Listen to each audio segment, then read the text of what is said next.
The MAGA party, a party about ideas, the Constitution, opportunity, liberty, term limits, the Second Amendment, and canceling the deep state, the federal bureaucracy. Way too much of it. There's some good people, but let's face it, it is way big and bloated, and all kinds of waste could be cut away.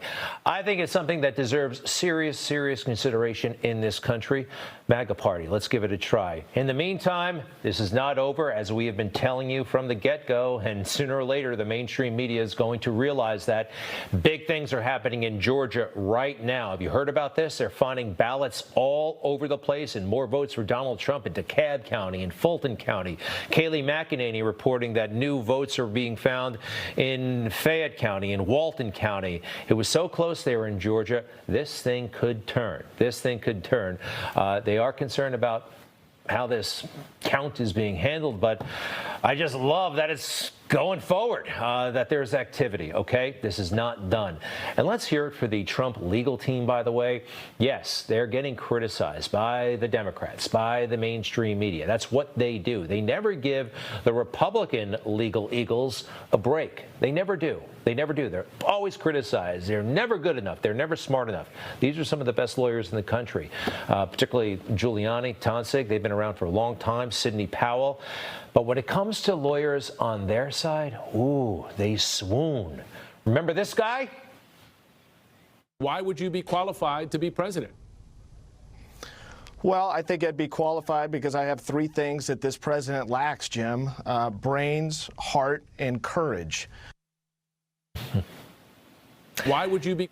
His brains, heart, and courage right now are in federal lockup. That guy was on CNN. Basically, he worked there. Basically, he was like an anchor permanently, and now he's in jail, and they barely acknowledged it. He just kind of went away as he waged a 2-year campaign against our president.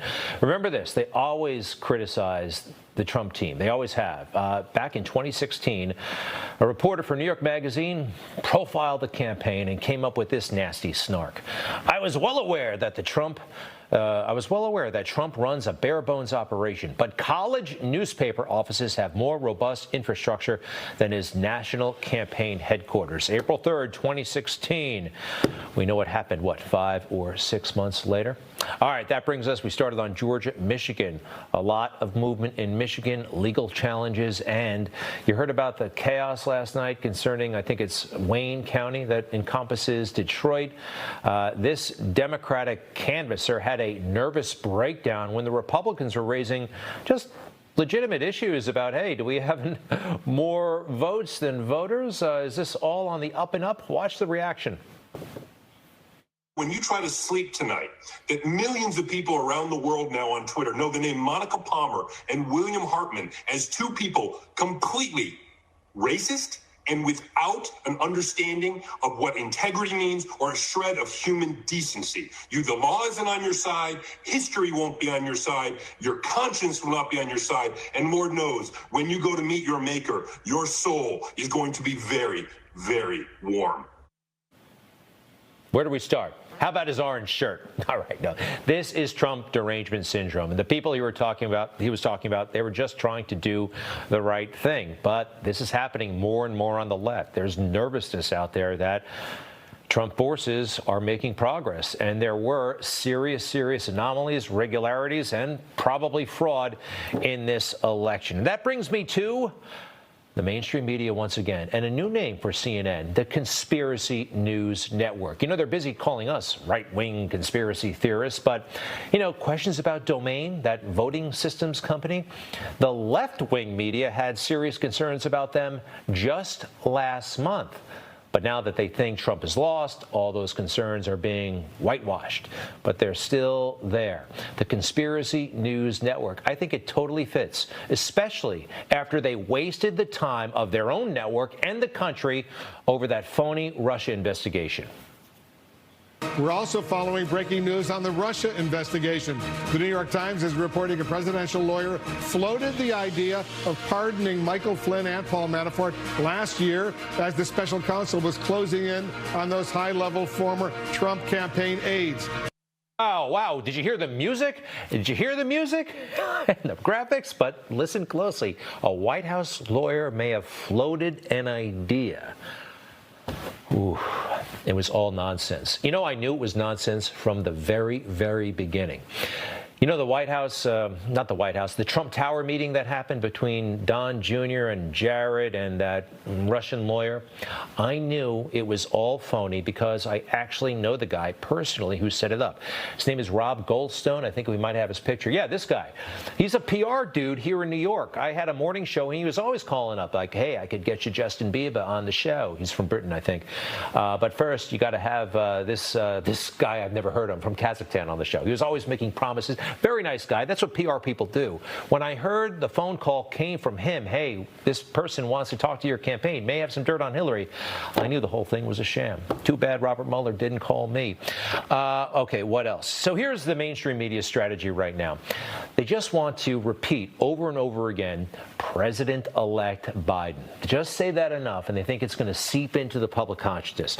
And also say that there's no evidence of voter fraud. A combination thereof, they think, will convince the public.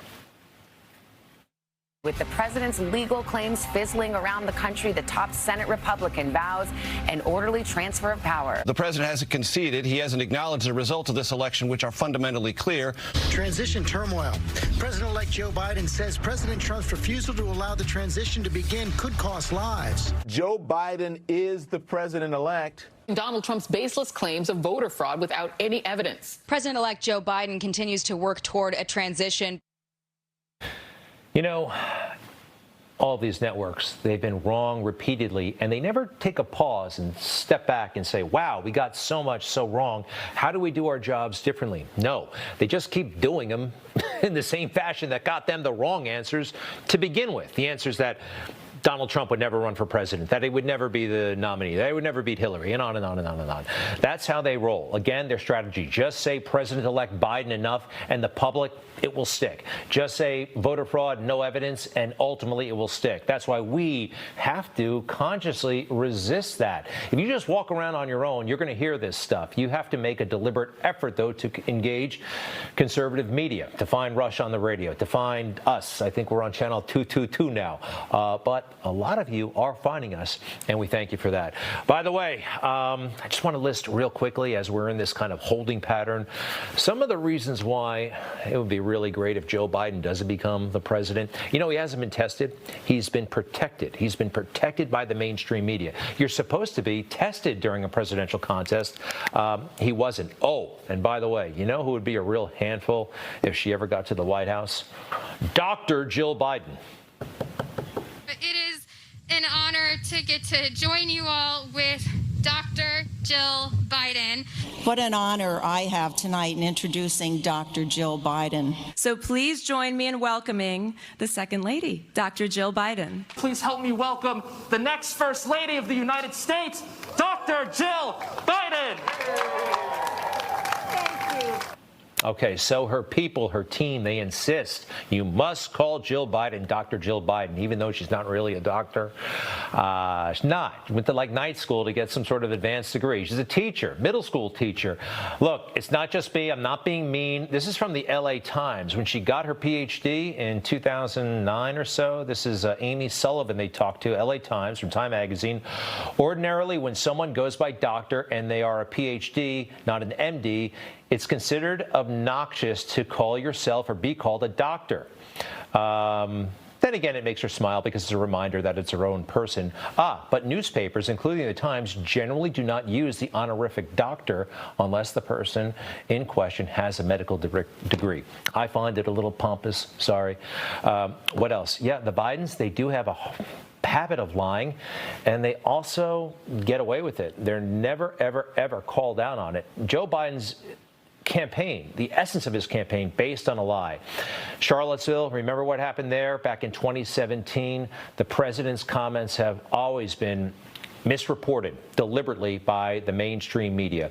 Here's what he said in the aftermath. But you also had people that were very fine people on both sides. And you had people, and I'm not talking about the neo-Nazis and the white nationalists, because they should be condemned totally. He made it quite clear. White supremacists, neo-Nazis, they should be condemned totally.